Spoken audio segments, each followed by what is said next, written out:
Hi, my name is Ophir. We'll be talking about the NPR podcast and how there's pressure to be partnered. Here's how to enjoy life. The central idea revolves around the social pressure to be in a romantic relationship and how this pressure negatively impacts individuals. And the podcast highlights that many people feel that they're incomplete or as though they are falling if they are not in a committed relationship or partnership.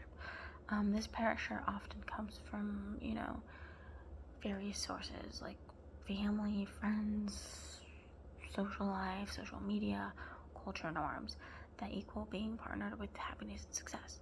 Now, as the podcast suggests, this is an internal pressure that can lead to, individuals to make choices that aren't necessarily right for them. Now, simply to conform to society's expectations. Now, the podcast encourages that listeners to challenges this narrative and that redefine their own measures of happiness and fulfillment and independent relationship status.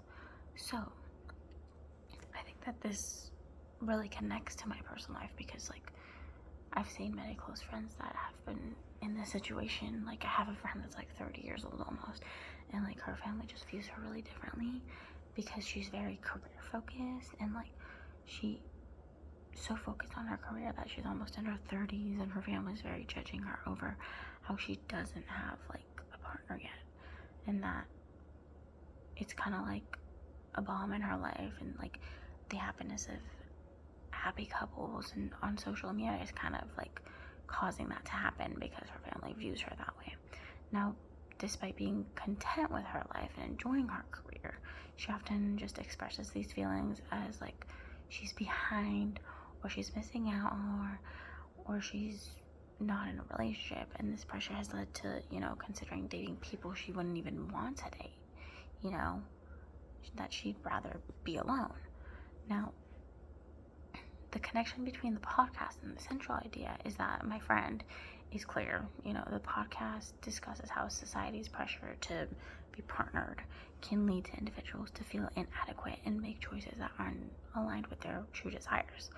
And my friend's situation perfectly illustrates this point because despite her being happy and feeling fulfilled, it's just there's a lot of external pressure in the relationship that has caused her to question her choices and consider compromising and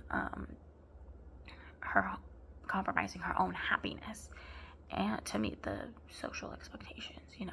And so the podcast message of challenging this narrative, defining your own happiness, is particularly relevant to my friend because it encourages her to prioritize her own self over the pressure of what her family wants or what her friends want or what social media says. So yes, that's my answer.